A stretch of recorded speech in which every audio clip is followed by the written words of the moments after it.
Quero convidar os irmãos a pegarem suas Bíblias. Quero começar lendo aqui um texto de João Evangelho, capítulo 5, versículo 39 e 40. Um texto já lido aqui ultimamente, algumas vezes e repetidamente, mas é preciso que nós comecemos por ele para chegarmos onde nós precisamos chegar. João capítulo 5, versículos 39 e 40, que dizem assim: examinai as Escrituras, porque julgais ter nelas a vida eterna, e são elas que testificam de mim. Contudo, não quereis vir a mim para terdes vida. Esta é uma palavra que Jesus falou aqui para os líderes religiosos judeus.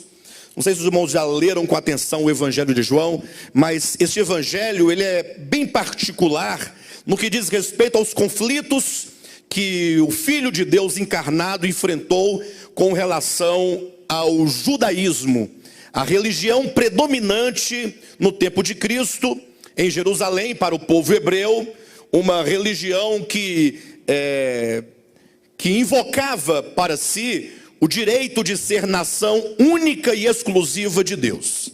Então os irmãos imaginem que o povo de Israel, e isso é legítimo, do ponto de vista da aliança do Sinai, isso era mais do que legítimo, porque o Deus de Abraão, de Isaac e de Jacó, o Deus da aliança do Sinai, de fato fez uma aliança com este povo, com os judeus. Entregou para ele os seus oráculos, a sua revelação, enviou os seus profetas. O que ocorre é que os homens não estavam naquele tempo ainda em condições de conhecimento para discernir a vontade de Deus a eles revelada. Isso é muito claro quando o livro de Hebreus, por exemplo, no Novo Testamento, nos deixa claramente o ensinamento de que a revelação de Deus, ela é dada aos homens em níveis diferentes.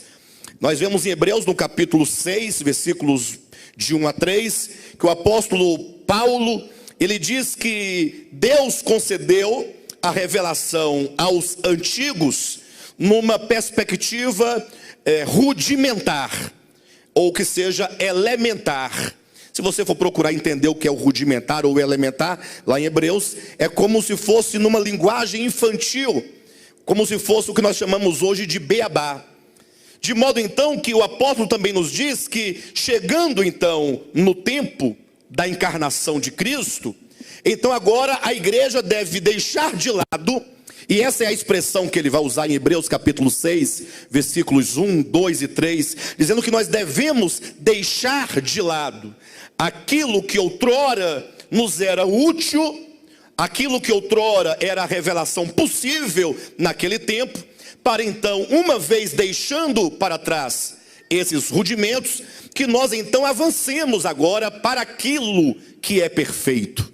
Então, a Bíblia Sagrada, que é tão cultuada pelo cristianismo, enquanto um livro sagrado, ela nos ensina. E aqui nós precisamos, já que nós amamos tanto a Escritura enquanto escritos, e amamos tanto a Bíblia enquanto livros sagrados, precisamos então ouvir a Escritura.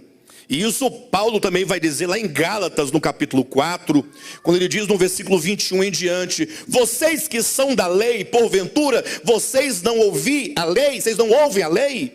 Ou seja, como pode vocês terem a lei por premissa e não darem ouvido àquilo que vocês próprios defendem? Ou seja, se nós eu digo, nós cristãos, nós que temos a Bíblia Sagrada como um conjunto de livros sagrados, inspirados por Deus, primeiramente a Moisés, aos profetas e então aos apóstolos, é preciso que nós então ouçamos o que ela própria tem a nos dizer.